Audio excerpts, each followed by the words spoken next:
श्री सद्गुरु महाराज की जय। श्री सद्गुरु महाराज की जय। अखंड मंडलाकारं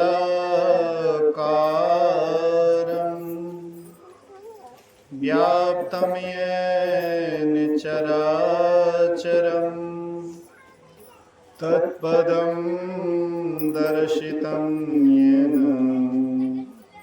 तस्मै श्री गुरुवे नमः। धन्य धन्य सतगुरु सुखद महिमा कहे न जाए। जो कछु कहो तुम्हारी कृपा मोते कछु न बसाए। धर्मानुरागिनी प्यारी जनता, अभी हम लोग बहुत देर से पूज्य बाबा लोगों से बहुत कुछ सुन चुके हैं। शायद सुनाने के लिए बाकी नहीं रहा होगा, लेकिन करने के लिए भी बहुत बाकी है। केवल सुनने से ही काम अगर बन जाता तो बारंबार सुनाने की कोई आवश्यकता नहीं पड़ती। इसलिए बारंबार सुनाया जाता है कि हम आपके भीतर में यह प्रेरणा मिले उस ओर जाने के लिए जिस ओर महापुरुष जाते हैं। कहते हैं रास्ता क्या है, रास्ता किसे कहते हैं। हम आप संसार में बहुत रास्ते से चलते हैं। क्या ये रास्ता है? क्या इसको हम रास्ता कहेंगे? कहते नहीं। जिस रास्ते पर महापुरुष चलते हैं, महापुरुष जिस रास्ते पर चलते हैं उसी को रास्ता कहते हैं, वही मार्ग है। और उसी मार्ग से जो चले वही परमात्मा तक पहुँचे। जे पहुँचे ते कहे गए सबके एके ठाम, सबे सयाने एक मत, सबके एके जात। तो जो उस रास्ते पर चले हैं वैसे महापुरुष जो चले हैं उसी रास्ते पर हम आपको चलना है। यह हम लोगों का सौभाग्य है। बहुत जगह गुरु महाराज जी का महापरिनिर्वाण दिवस नहीं मनाते हैं। इसलिए नहीं मनाते हैं, कोई साधु बोले कि गुरु महाराज मरे हैं तो उसका महापरिनिर्वाण मनाएंगे। बहुत आदमी बहुत तरह से तर्क करते हैं। हम आप भी जब बच्चा जन्म लेता है तो उसका हम जन्मदिन मनाते हैं, लेकिन जो पूर्वज चले जाते हैं, जिसकी मृत्यु हो जाती है, मरण दिन मनाना नहीं चाहते। मरण को हम लोग अशुभ मानते हैं और जन्म को शुभ मानते हैं। मरण वाला किसी के यहाँ कार्ड आता है तो सुनते हैं उसको थोड़ा सा कोना में चीर करके तब उसको रखते हैं, या कितना आदमी चीर चार करके फेंक देते हैं। कहते हैं ये कार्ड रखना अशुभ है। लेकिन हमको लगता है कि मरण को ही याद रखना सबसे बड़ा बेहतर है। जन्म तो सबका होता है, मनुष्य का भी होता है, जानवर का भी होता है, पक्षी का भी होता है। क्या हो जाता है जन्म से? कोई जन्म से कोई महान होता है क्या? जन्मते जायते शूद्रो, जन्म से सभी शूद्र कहलाता है। जितने भी मनुष्य हम आप देखते हैं, चाहे जाति जो भी हो, ब्राह्मण हो या क्षत्रिय हो या वैश्य हो या शूद्र हो, लेकिन जन्म से सभी शूद्र कहलाता है। हम आप भी माँ के गर्भ से जन्म लिए, उसका हम जन्मदिन मनाते हैं, लेकिन है शूद्र। शूद्र का जन्मदिन क्या मनाना? मनाना ही है तो ब्राह्मण का मनाओ। तो ब्राह्मण कौन कहलाता है? ब्राह्मण वही कहलाता है जो संत सद्गुरु के चरण शरण में जाकर के दीक्षा लेता है, साधन विधि को जानता है, साधना करते हैं, वही द्विज कहलाते हैं। जो भजन भेद लेकर के ध्यान भजन के प्रति अपना लौ लगाते हैं उसी को द्विज कहते हैं। और ब्रह्म जनाति चौ ब्राह्मणा, जो इस शरीर में रह करके साधना करके ध्यान करके परमात्मा को पा लेते हैं, ब्रह्म को पा लेते हैं, ब्रह्म में विचरण करते हैं, वही असली ब्राह्मण कहलाते हैं। और उसी का जन्मदिन हो या मरण दिन हो, उन्हीं का मनाना चाहिए। लेकिन हम लोग मरने से तो डरते हैं। कौन कौन आदमी मरने के लिए तैयार है, बताइए तो, पूछिए तो। बूढ़े हो जाते हैं, क्या उनको मृत्यु पसंद है? मरने किसी को पसंद है, मृत्यु किसी को पसंद नहीं है। लेकिन मृत्यु ही सच्चाई है, सत्य मृत्यु है। हम मृत्यु से डरते हैं। जन्म असत है, जन्म लेना ये असत है, और मृत्यु सत्य है। लेकिन मृत्यु से हम भागते हैं। कहाँ भाग करके जाइएगा? आपका पीछा छोड़ेगा मृत्यु? बोलिए श्री सद्गुरु।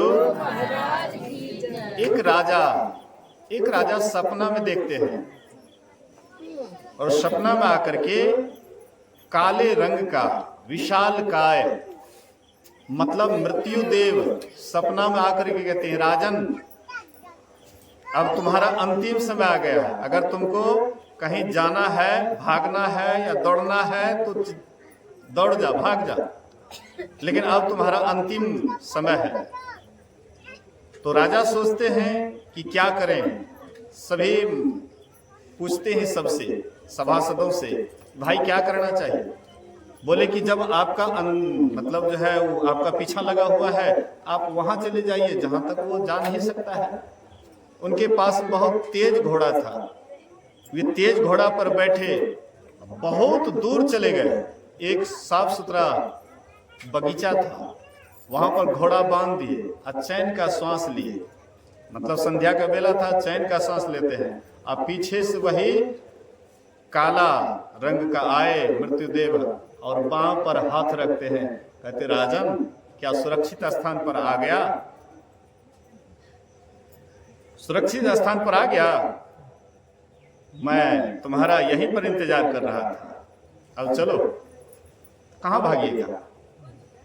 कहीं भी भागिएगा, ये आपका पीछा छोड़ने वाला नहीं है। अब मृत्यु से हम घबराते क्यों हैं? मृत्यु क्या हुआ है? अच्छा, मैं आप लोगों से पूछता हूं, आप सोने से घबराते हैं? रात में जब सोते हैं आप सोने से घबराते हैं? किसी से पूछिए तो आप सोने से घबराते हैं। अरे भाई, सोने के लिए तो आप बेचैन रहते हैं। बोलिए श्री सद्गुरु। हाँ, भले ही आपको गार्जियनशिप का भार है, बहुत आपके पास भार है, इसलिए आप सो नहीं पा रहे हैं। और जिनके पास में टेंशन नहीं है, वो देखिए एकदम बराबर सुतले रहता है।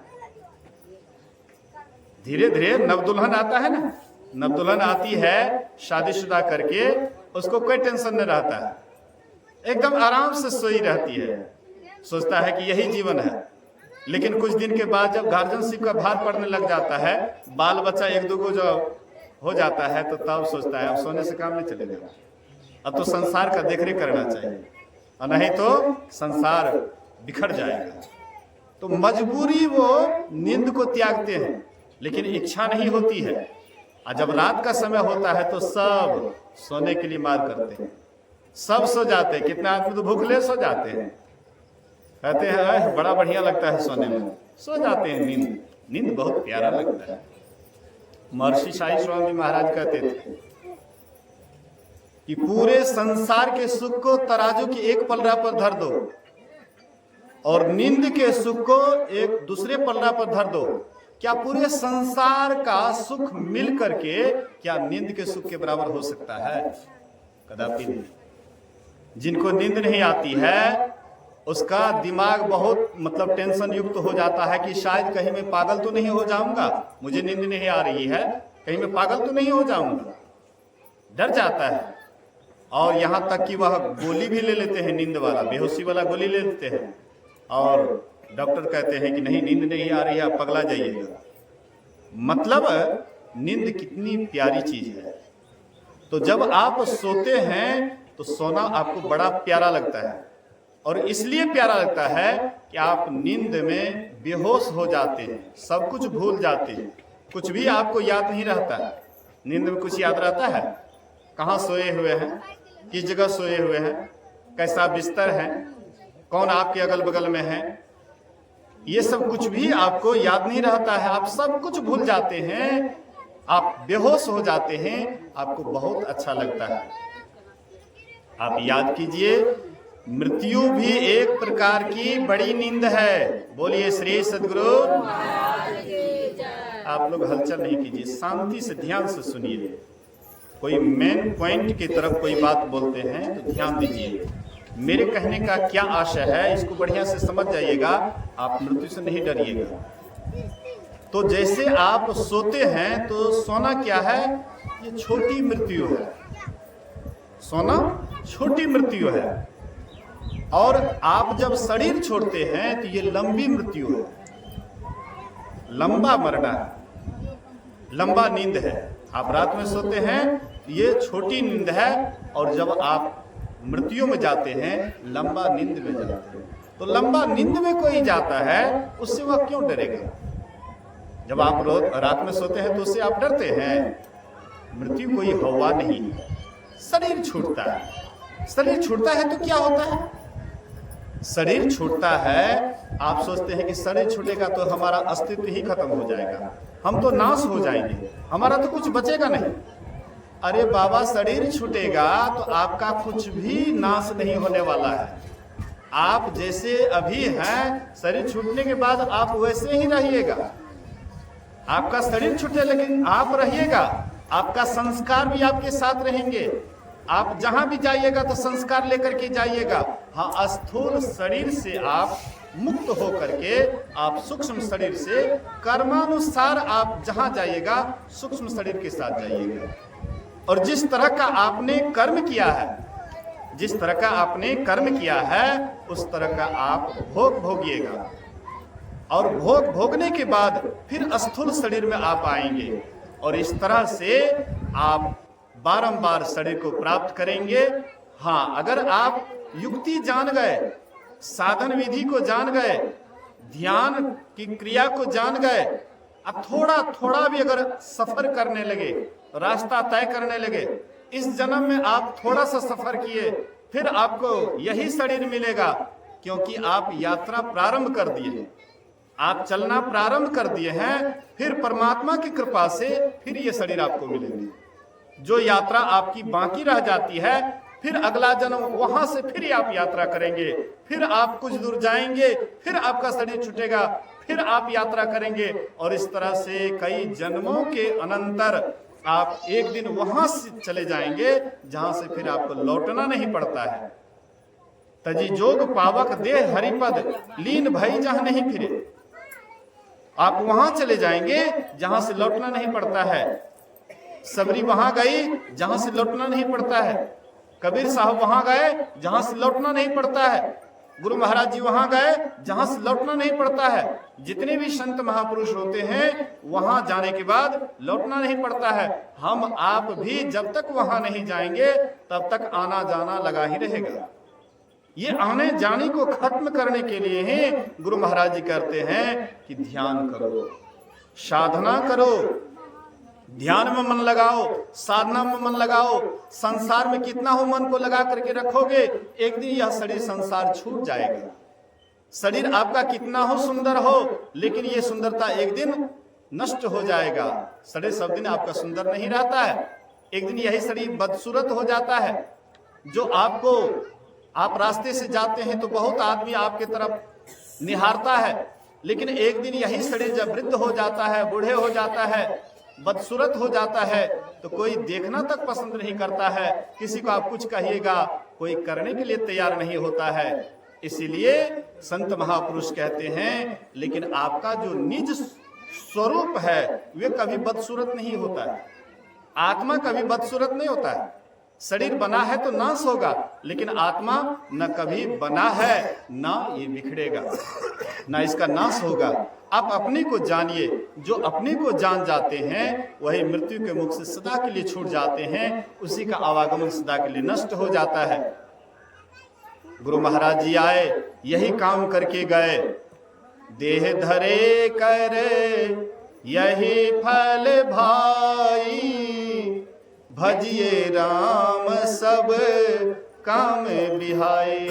गुरु महाराज जी शरीर में आए, जो काम करने के लिए आए वह काम करके वहां चले गए जहां से लौटना नहीं पड़ता है। लेकिन हम लोग आए संसार में जो काम करने के लिए आए वह काम करना भूल गए और संसार को ही संभालने पूरा जीवन बिता देते हैं।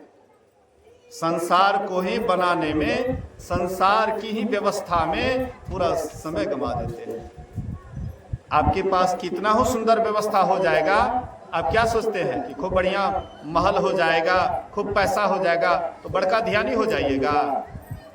बोलिए श्री सद्गुरु। लोगों के मन में अक्सर होता है, यही बात दिमाग में चलते रहता, तब ध्यान भजन से लोग हटते जाता है। लगता है कि हम सब व्यवस्था कर लेंगे ना, तब खूब ध्यान करेंगे, तब खूब हम सत्संग करेंगे, क्यों कोई चीज की कमी नहीं रहेगी। जिनके पास में कोई चीज की कमी नहीं, जाकर के देख लीजिए तो खूब सत्संग ध्यान करते हैं। अरे जितना ही आपके पास होगा उतना ही आपके अंदर में व्यस्तता बढ़ेगी, आप उतना ही व्यस्त हो जाइएगा।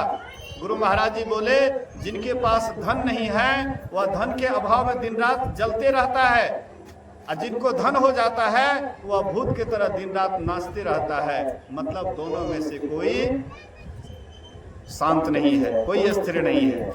इसीलिए शांत वही है, स्थिर वही है जो अपने लक्ष्य को समझ गया है, अपने अंदर चलने के लिए समझ गया है, जो 3 अवस्था से ऊपर उठ जाता है। 3 अवस्था तजहो भजहो भगवंत, मन क्रम वचन अगोचर, व्यापक व्यापानंद। ये 3 अवस्था से ऊपर जो चले जाते हैं वही अपने आप को जानते हैं, वही अपने निशाना को जानते हैं और वही एक दिन परमात्मा को पाते हैं। और जो 3 अवस्था के अंदर रहते हैं तो यहाँ पर रहिएगा, इस नगरी में तिमिर समाना, भूल भरम हर बार, खोज करो अंतर उजियारी, छोड़ चलो 9 द्वार, सखीर क्यों देर लगाई, चटक चढ़ो 9 द्वार। इस नगरी में तिमिर समाना, जहाँ पर हम आप हैं यहाँ पर अंधकार ही अंधकार है। ये अंधकार में यमराज का राज्य है। घटवा घोर रे अंधारी श्रुति आंधरी भय, सुधि बुद्धि भागे तम गुण लागे, गुरु ने सुधि दये। टकवाता कंदियो बताई, टकवाता कंदियो बताई, तिल खुल तिमिर फटी, घटवा घोर रे अंधारे श्रुति आंधरी भय। ये घनघोर अंधकार में जो हम आप पड़े हुए हैं, ये घट में जो अंधकार है, ये घट का अंधकार कब दूर होगा? मरने के बाद। शरीर छोड़ दीजिएगा तब, ये शरीर छोड़ने के बाद अंधकार से प्रकाश में चले जाएंगे। अभी अगर आप उपाय नहीं किए, जैसे आप अभी संसार के लिए उपाय कर रहे हैं, घर की व्यवस्था कर रहे हैं, खाने की व्यवस्था कर रहे हैं, सोने की व्यवस्था कर रहे हैं, कपड़े की व्यवस्था कर रहे हैं, ऐसे ही आप ये भी सोचिए कि हमारा शरीर छूटने के बाद हम क्या व्यवस्था कर रहे हैं। हम क्षणभंगुर जीवन के लिए कितना बेचैन रहते हैं, लेकिन जो इससे कई गुना लंबा जीवन है जीवात्मा का, उसके लिए हम क्या व्यवस्था कर रहे हैं? उसके लिए व्यवस्था यही है, अपने आप को ध्यान भजन के प्रति दिन रात लगाते रहिए, बराबर अपने ख्याल को केंद्र में करके रखिए। ये जो आंख है, कान है, नाक है, ये जो 9 द्वार है, ये आपका केंद्र नहीं है। आपका केंद्र है 10म द्वार। ये 9 द्वार से 10म द्वार जो है, वही 10म द्वार ब्रह्म के तरफ ले जाने वाला द्वार है, वही है ब्रह्ममुखी। इधर है संसार की तरफ रहिएगा, संसार मुखी होकर के रहिएगा, संसार मुखी होकर के शरीर छोड़िएगा, आप 84 में चले जाइएगा, स्वर्ग नरक में जाइएगा, दुख सुख भोगना पड़ेगा, लेकिन ब्रह्ममुखी होकर के शरीर छोड़िएगा। भगवान कृष्ण के बात को बराबर याद रखिए। भगवान कृष्ण कहते हैं, प्रयाण काले मनसा चलेन, भक्तिया युक्तो योग बलेन चैव, भ्रुवोर मध्य प्राण मावेश सम्यक, शौतम परम पुरुष मुपैति दिव्यम। भगवान श्री कृष्ण कहते हैं, शरीर छोड़ते समय भक्ति योग युक्त होकर के, प्राण को स्थापित करके, दोनों भवों के बीच में प्राण को स्थापित करके जो शरीर छोड़ता है वह मुझे पा लेता, मेरे परम शांति को पा लेता है। लेकिन कौन अपने शरीर छोड़ते समय में, कौन अपने मन को केंद्र में केंद्रित करके शरीर छोड़ेगा? कौन भक्ति योग युक्त होकर के प्राण को स्थापित करके केंद्र में कौन शरीर छोड़ेगा? जो जीते जी हिस्सक लगा लिए हैं। जिनका हिसक लग गया है जीते जी बराबर दसम द्वार में रहने का, नदी किनारे घर किया, कर्जा करी करी खाए, और कर्जदार जब मांगल आवे तो घुसक नदी में जाए। हैं, नदी किनारे घर कर लिए हैं, कर्जा करके खा रहे हैं, कर्जा मांगने वाला आया तो घुसक नदी में जाए। नदी में घुस गए, कौन नदी में? सुषमना नदी में। तो वह सुषमना नदी में जीते जी घुसना पड़ेगा। जब वहां घुस गए तो इधर आइएगा तो कुछ ना कुछ मतलब शुभ अशुभ तो आपसे काम होबे करेगा। कितना हो बच करके रहिए, लेकिन कुछ ना कुछ शुभ आपसे होगा ही और कुछ ना कुछ अशुभ होगा ही। लेकिन कर्जदार जब मांगन आवे, यमदूत यमराज जब आपसे लेखा जोखा मांगने के लिए आए, घुसक नदी में जाए। आप सुषमना में घुस जाइएगा तो इधर लेखा जोखा मांगने वाला हाथ मलते रहेगा। आप मिलवे नहीं करिएगा तो आपको क्या मतलब कि आपसे लेखा जोखा लेंगे। तो इसीलिए हम सब मिल करके बढ़िया से ध्यान भजन करें। देखिए ये जो कार्यक्रम है एक ही के नाम पर नहीं है, चार महापुरुष, गुरु महाराज जी एक, गुरु महाराज जी के दो प्रधान शिष्य, महर्षि संत सेवी जी महाराज, महर्षि शाही स्वामी जी महाराज। महर्षि संत सेवी जी महाराज का भी महापरिनिर्वाण दिवस यही बीच में, महर्षि शाही स्वामी जी महाराज का भी जन्म और मरण इसी बीच में। आज महर्षि शाही स्वामी जी महाराज का जन्मदिन है, गुरु महाराज जी का महापरिनिर्वाण दिवस, अब महर्षि शाही स्वामी जी महाराज का जन्मदिन, अब मरण दिन भी इसी बीच में। देख लीजिए, गुरु महाराज के जयंती से लेकर के महापरिनिर्वाण दिवस, इसमें 3 महापुरुष और एक माता जी, मेरी माता जी, 4 का ये जो है मतलब समागम है, चारों का एक समागम है। ये जो अच्छे अच्छे महापुरुष हम लोगों के बीच आए, अच्छा उपदेश दे करके गए।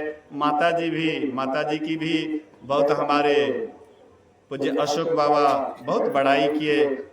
असल में बड़े भावुक थे, कोई भी आते थे तो मतलब बिना भोजन किए हुए जल्दी जाने के लिए नहीं देते थे।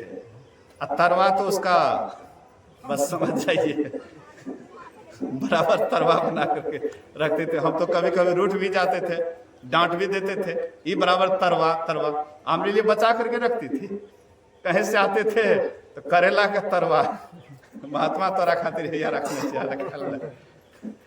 माँ का स्वभाव तो होता है कि मतलब कुछ भी जो हमको मतलब बढ़िया प्रिय लगता वो चीज हमारे लिए बचा करके रखती। तो स्वभाव तो माँ का तो स्वभाव माँ जैसे होता ही है। तो माता जी मतलब जो है आई और जितना दिन भी रहे तो शुभ कर्म करके गई, अच्छा कर्म करके गई।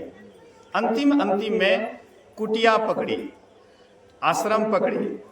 जैसे पुराने जमाने में मतलब जो है सन्यास लेते थे चौथापन में, इस नियम के अनुसार माताजी भी सन्यास ली घर से, और ये आश्रम पर रह करके ध्यान भजन बड़ी लगन के साथ की। छोटी सी बात सुन लीजिए माताजी की। बोलिए श्री सद्गुरु। माताजी का एक नियम था कि शाम में भोजन बनाती थी, लेकिन बिना ध्यान भजन किए हुए नहीं खाती थी। जब भोजन बन जाता था तो बूढ़े बाबा उधर से आते थे, हाँ लख है न सत्संग कर, लेकिन ध्यान करके देखा खाइए खाते हैं, तोरा जो करने से कर, और पहले लख है। तो माता जी देखते थे उसको तो उसको परोस करके दे देते थे, अपना आराम से बैठ जाती थी ध्यान करने के लिए। ध्यान कर लेती थी, स्तुति कर लेती थी, एक भजन गाने के लिए जानती थी। हाँ कैसे, कौन भजन? एकाएक सबको जाना, कैसे? कचहरिया,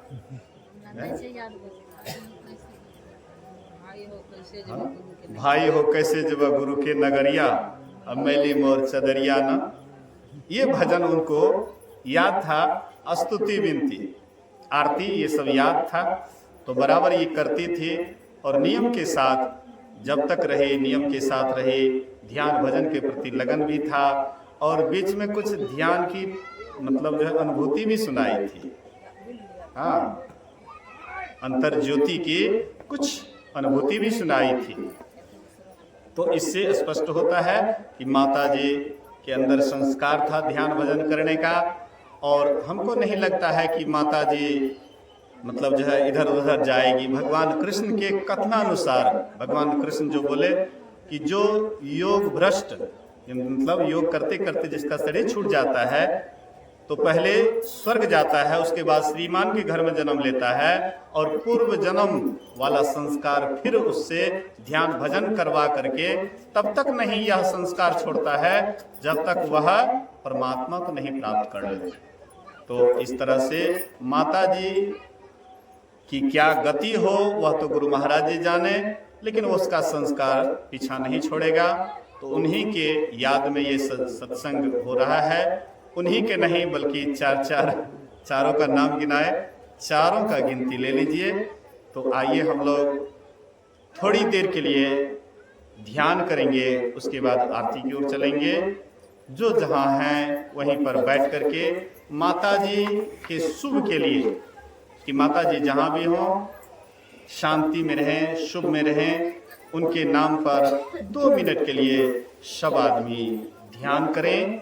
बोलिए श्री सद्गुरु महाराज की जय।